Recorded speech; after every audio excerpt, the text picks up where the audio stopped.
নমস্কার বন্ধুরা, তো কালী পুজো তো দেখালাম তোমাদেরকে। চলো আমাদের কালী পুজো উপলক্ষে আমাদের যে প্রত্যেক বছর ক্লাব থেকে যে অনুষ্ঠান করা হয়, তো তারই এক ঝলক তোমাদের সাথে আজকে শেয়ার করতে চলেছি। তো এই বছর আমাদের পুজো 52তম বর্ষে পদার্পণ করলো। আর সেই উপলক্ষে আজকে আমাদের এখানে গায়ক হিসাবে বা গায়িকা হিসাবে যিনি আসছেন তিনি হচ্ছে সারেগামাপা জি বাংলার অর্পিতা দে আর ইন্ডিয়ান আইডল থেকে রাহুল দেব। তো দুজনেই খুবই একটা পপুলার সিঙ্গার। তো সকলেরই চেনা, সকলেরই খুব জানা পরিচিত দুজন মানুষ আমাদের মাঝে আসতে চলেছে। তো ভীষণই আনন্দ উৎসাহের সাথে গোটা পাড়াটা আজকে তাদের গান শোনার জন্য একদম আগ্রহের সাথে বসে পড়েছি। তো আমিও তাদের সাথে আছি। তো চলো এবার পুরোপুরি ফাংশনটা যতটুকু পারবো তোমাদের সাথে শেয়ার করব। আর এখন ডান্স প্রোগ্রামগুলো যেগুলো হচ্ছে সেগুলোই তোমাদের সাথে দেখাচ্ছি। গানগুলো আমি দিতে পারছি না, কারণ গানগুলো যদি কপিরাইট পড়ে যায়, তো সেই কারণে দিচ্ছি না। আর এখন যে ছোট শিশুটাকে দেখছেন ডান্স করছে, ও তো এত সুন্দর ডান্স করেছিল, সকলের মন জয় করে নিয়েছিল। আর যে করছে সে আমাদেরই পাশের বাড়িটি। তো খুবই দেখতেও সুন্দর যেমন, আর তার ডান্সটাও হয়েছিল খুব সুন্দর। তো যাই হোক, তোমাদের কেমন লাগছে ও ডান্সটা অবশ্যই কমেন্টের মাধ্যমে জানিও। আর এত কম বয়সে এত সুন্দর ডান্স করতে পেরেছে, এটাই অনেক বড় কথা। তো চলো এবার এক এক করে দেখি কখন আমাদের মাঝে আসতে চলেছে অর্পিতা এবং রাহুল। তো ব্যাস সন্ধ্যে থেকেই আজকে আমাদের অনুষ্ঠান শুরু হয়ে গেছে।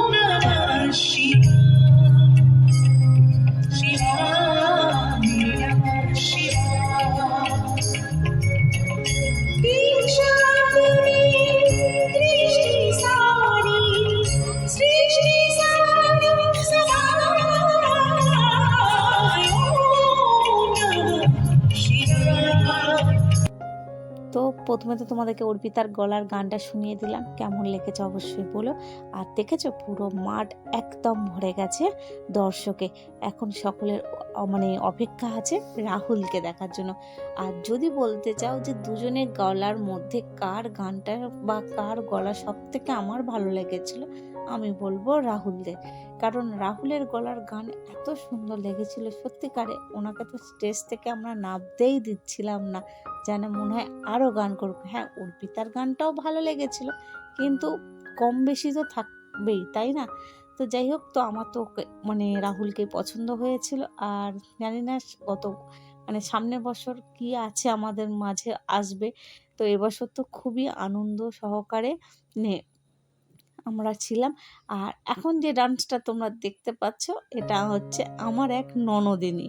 তো ও তো এত ভালো নাচ করে।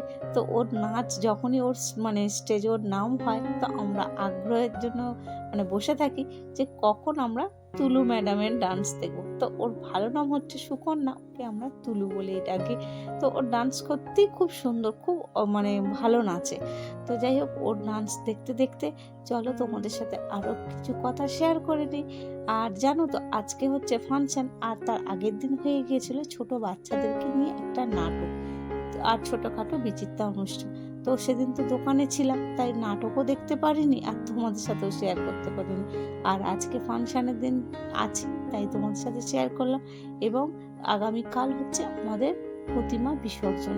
তো খুব মনটা খারাপ, জানো তো, রাত পুহলেই মা চলে যাবে, এই আনন্দটা। তাই যে স্টেজে এখন চলে এসছে রাহুল দেব। চলো ওর একটুখানি গান আমি তোমাদেরকে শুনিয়ে দিই, কেমন লাগবে অবশ্যই বলো। আমি তো সামনে থেকে শুনেছিলাম, তোমরা যারা যারা চেনো অবশ্যই কমেন্টের মাধ্যমে জানিও কারা কারা রাহুলকে ইন্ডিয়ান আইডলে দেখেছিল।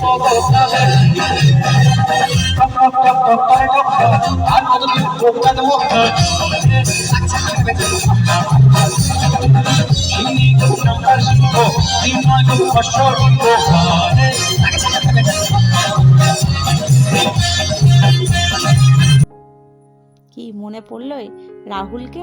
মনে করো, আর নাহলে একবার সার্চ করে দেখে নিতে পারো।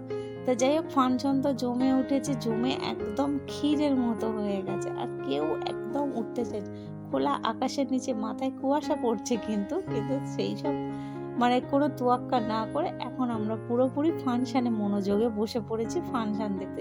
তো এরকম আনন্দ হয় জানো তো। আর ওইদিকে দেখো সবাই গোটা পাড়ার মেয়ে বলো ছেলেরা বলো সকলে ডান্স করতে ব্যস্ত। আর আমি তো এবারে ওইদিকে যাইনি, কারণ আমি আমার শাশুড়ি মায়ের সঙ্গে এক জায়গায় বসে পড়েছি, ওইদিকে যাওয়ার কোনো চান্সই ছিল না।